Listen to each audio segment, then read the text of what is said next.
नमस्कार, आप देख रहे हैं 4 PM और मैं हूं आपके साथ निधि तिवारी। सत्ता में आने के बाद प्रधानमंत्री मोदी ने कहा था कि सारा काला धन वापस आएगा और उसका पूरा हिसाब जनता को दिया जाएगा। हालांकि इस बात को अब 9 साल से ज्यादा का वक्त बीत चुका है, लेकिन अभी तक जनता को काले धन का हिसाब नहीं मिला है। लेकिन जिस तरह से भारतीय जनता पार्टी के गुप्त चंदे में बढ़ोतरी हो रही है, उससे ये जरूर लग रहा है कि वो काला धन कहीं ना कहीं वापस तो आ ही रहा है। अब भले ही वो भाजपा के पास आ रहा हो।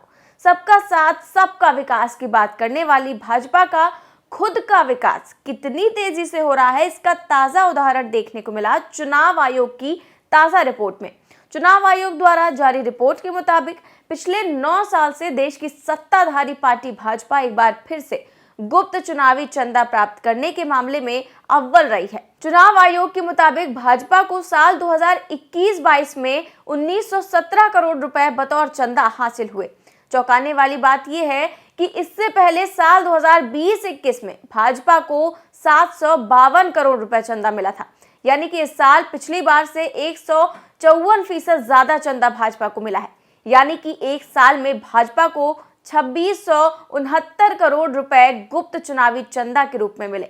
अब सवाल यह है कि हर किसी से उसकी आय का विवरण लेने वाली और दूसरों के यहाँ ईडी का छापा डलवाने वाली भारतीय जनता पार्टी क्या अपने इन 2669 करोड़ रुपयों का हिसाब दे पाएगी? सवाल ये भी है कि 2669 करोड़ रुपयों में भाजपा ने खर्च किए सिर्फ 1501 करोड़ रुपए, यानी कि बचे हुए 1168 करोड़ रुपए कहां गए? अब इसका जवाब कौन देगा? प्रधानमंत्री मोदी जी देंगे, गृह मंत्री जी देंगे, वित्त मंत्री देंगी, या फिर पार्टी अध्यक्ष? यही नहीं, 2021-22 के दौरान सभी राजनीतिक पार्टियों को जो कुल चंदा मिला उसका 15 या 20% ही नहीं बल्कि 58% चंदा भारतीय जनता पार्टी के खाते में गया। अब इससे आप समझ ही सकते हैं कि भाजपा द्वारा जो विधायकों की खरीद फरोख्त होती है वो कहां से होती है। वैसे भाजपा के लिए ये कोई पहली बार नहीं है। साल 2014 में देश की सत्ता में आने के बाद से हर साल चंदा मिलने के मामले में भाजपा अव्वल ही रही है और उसको मिलने वाली धनराशि में हर साल भारी बढ़ोतरी ही होती जा रही है। ताजा आंकड़े भी यही बता रहे हैं कि चंदा लेने में बीजेपी के आसपास फिलहाल कोई भी पार्टी नहीं ठहर रही है। हालांकि इस बार एक चौंकाने वाली बात ये जरूर हुई है कि देश की सबसे पुरानी राजनीतिक पार्टी कांग्रेस चंदा लेने के मामले में भाजपा से काफी पीछे है।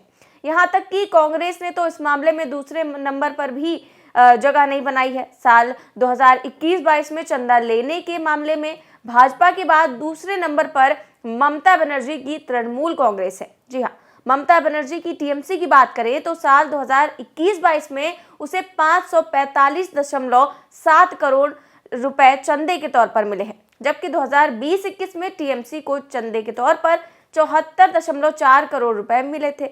यानी कि टीएमसी को 633% ज्यादा चंदा मिला है।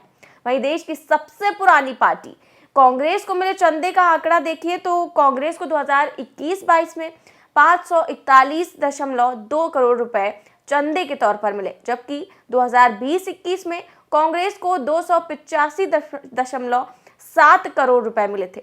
इस तरह कांग्रेस को चंदे में 89% की बढ़ोतरी देखी गई। अब आप समझ ही सकते हैं कि पिछली बार कर्नाटक में जो सरकार गिरी वो कैसे गिरी, मध्य प्रदेश में जो सरकार गिरी वो कैसे गिरी, या फिर अगर और पीछे जाए तो गोवा और मणिपुर में भाजपा कम सीटें जीतने के बाद भी सत्ता में कैसे आई, ये सब आप जरूर समझ सकते हैं।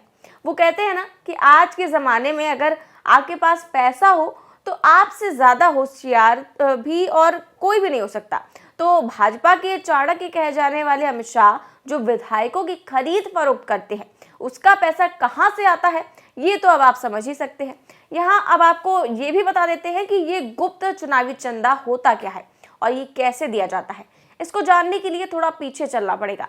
साल 2017-18 में पूर्व वित्त मंत्री अरुण जेटली एक प्रणाली लेकर आए थे जिसका नाम था गुप्त चुनावी चंदा, यानी सीक्रेट इलेक्टोरल बॉन्ड।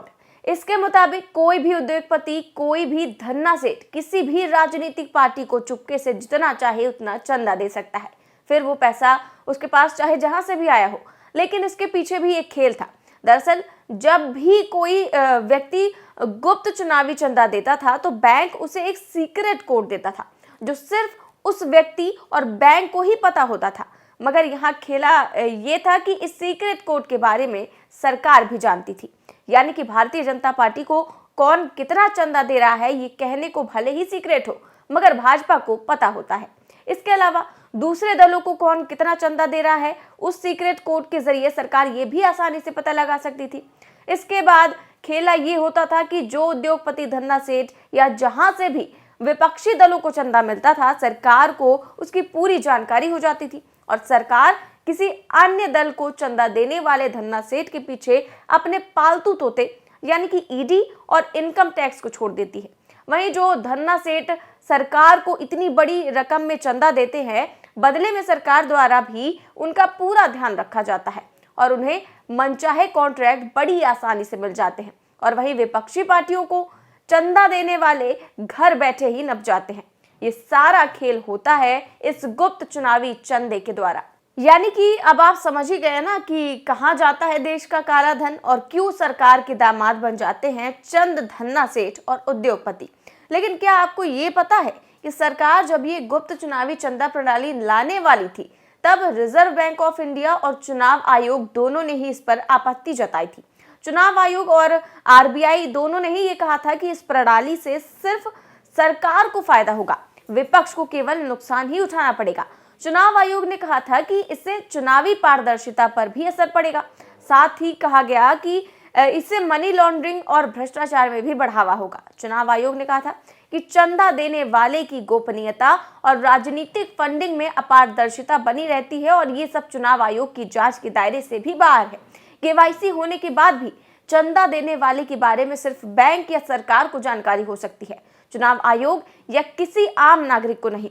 साथ ही राजनीतिक दलों को मिलने वाले चंदे का सोर्स पता न होने के चलते कॉर्पोरेट चंदे को बढ़ावा मिला। वहीं विदेश से मिलने वाला धन भी वैध हो गया। चुनाव आयोग ने कहा कि इससे ये भी नहीं पता चल पाएगा कि कोई राजनीतिक दल सरकारी कंपनियों से विदेशी स्रोत से चंदा ले रही है या नहीं। रिजर्व बैंक ने इलेक्टोरल बॉन्ड जारी करने को लेकर सरकार को भी चेताया था।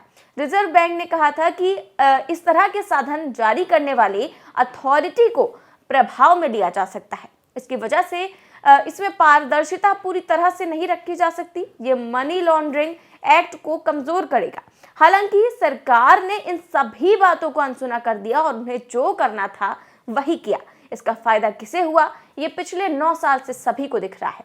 और अब शायद आपको ये भी अंदाजा लग जाएगा कि सरकार की कृपा दृष्टि क्यों सिर्फ कुछ ही धन्ना सेठों पर रहती है, क्योंकि अब जो सरकार को इतनी बड़ी रकम में चंदा देगा, सरकार उसे बदले में कुछ तो देगी ही।